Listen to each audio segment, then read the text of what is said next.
மாண்புமிகு ஓசூர் சட்டமன்ற உறுப்பினர் அவர்கள் இங்கே சூலூர் சட்டமன்ற உறுப்பினர் அவர்கள் 40 ஆண்டுகளாக ஏழை மக்களுக்கு பட்டா வழங்கப்படவில்லையே ஏன் என்கிற வினா வைத்தார். அது ஒரு குற்றச்சாட்டாகவே வைத்தார். இல்ல குற்றச்சாட்டு இல்ல கேக்குறாரு. இவ்வளவு வருஷமா இல்ல 40 ஆண்டுகளாக ஆண்ட அரசுகள் ஏன் பட்டா வழங்கவில்லை என்பதுதான் அவருடைய கேள்வி கருத்தாக இருந்தது. அதாவது தடை செய்யப்பட்ட நிலங்கள் என்று இருக்கிறது. நீர்நிலை புறம்போக்கு, மெய்கால் புறம்போக்கு, சுடுகாடு புறம்போக்கு, ரிசர்வ் புறம்போக்கு, சாலை ஓரங்களில் குடியிருப்போர், களம் புறம்போக்கு, இது போன்ற தடை செய்யப்பட்ட நிலங்களில் இடங்களில் குடியிருப்பவர்களுக்கு பட்டா ஒருபோதும் வழங்க முடியாது. அதே நேரத்தில் நத்தம் புறம்போக்கில் வருவாய்த்துறை அமைச்சர் உங்களுடைய பணி அவர் ஏற்று செய்கிறார். இப்ப அவர் அரசு நிலத்தில் குடியிருப்பவர்களுக்கு பட்டா வழங்குவதற்கு முடியும். அதுவும் அல்லாமல் இதுவரை எங்களுடைய அரசெல்லாம் எங்கேயெல்லாம் பட்டா கொடுக்க முடியவில்லையோ அவர்களுக்கு அந்தந்த துறையிலிருந்து அந்தந்த மக்களுக்கு விளக்கம் போதுமான முனைவர் சுவாமி அன்புமணி நீங்க பேசுங்க. போதுங்க, விளக்கம் போதுங்க. இந்த விளக்கம் போதுமானது. உட்காருங்க. நீங்க இல்லைங்க, போதுங்க, இந்த விளக்கம் போதுமான. அவரு பாருங்க, நீண்ட காலமாக பட்டா வழங்கப்படாமல் இருக்கு சார். நீங்க சொல்லிட்டீங்க எந்தெந்த அடிப்படையில் பட்டா வழங்குவது சொல்லிட்டீங்க. அது போதுமான, அந்த விளக்கமே போதுமானது. போதும், உட்காருங்க. மாண்புமிகு உறுப்பினர், மாண்புமிகு பேரவைத் தலைவர் அவர்களே, போதும். மாண்புமிகு உறுப்பினர் அவர்கள் போன 40 ஆண்டு காலம் ஆண்ட அரசுகள் பட்டா வழங்கவில்லை ஏன் என்று கேட்டார்கள். போன 5 ஆண்டு காலத்தில் மட்டும் 73,000 பேருக்கு எங்களுடைய முதலமைச்சர் 73 லட்சம் பேருக்கு எங்களுடைய முதலமைச்சர் தளபதி அவர்கள் வழங்கி இருக்கிறார்கள். மாண்பு உறுப்பினர் அவர்கள் அந்த இடம் பட்டா கொடுப்பதற்கு தகுதியான இடமா என்பதை முதல் சரிபார்த்து அதை சொல்ல வேண்டும். பட்டா கொடுப்பதற்கு தகுதி இருக்கிற இடம், தகுதி இல்லாத இடம் என்று 2 வகை பிரித்து இருக்கிறவர்களுக்கே தெரியும்.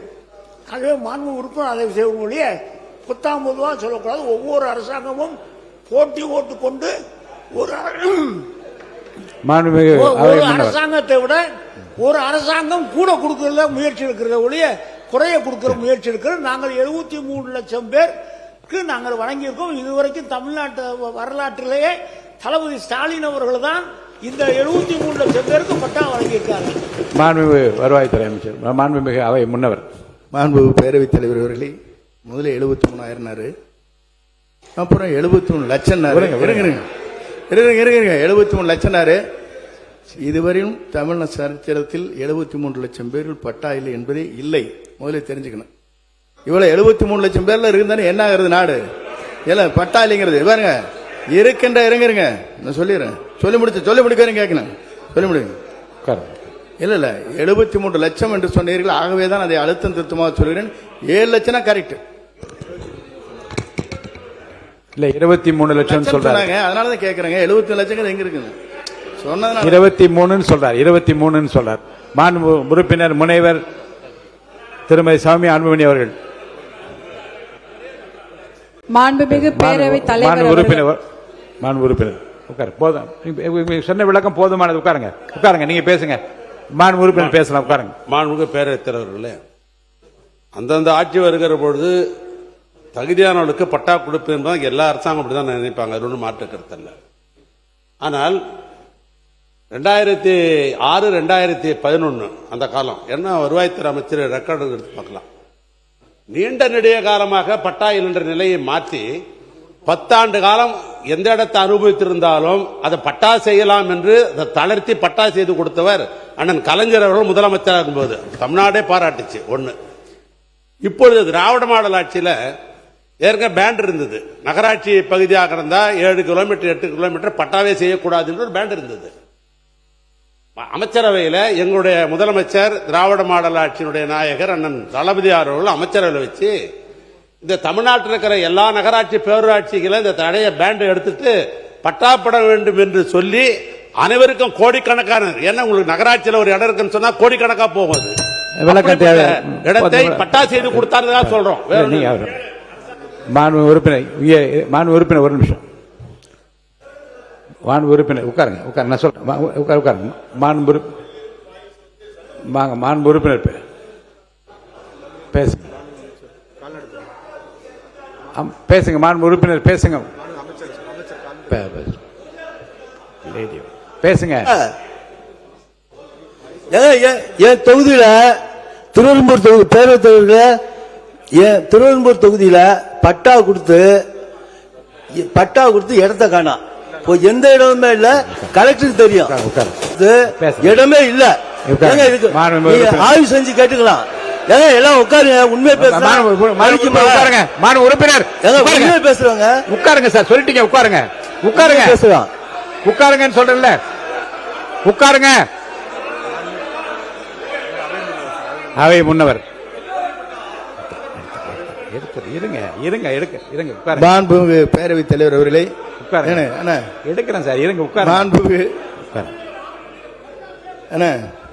மாண்புமிகு பேரவைத் தலைவர் அவர்களே, ஒரே நிமிஷம். இல்ல நான் ஒரு நிமிஷம் சொல்லிடுறேன். மாண்புமிகு பேரவைத் தலைவர் அவர்களே, மாண்பு உறுப்பினர்கள் பேசுகிற போது ஒன்றே ஒன்று குறிப்பிட்டார்கள்.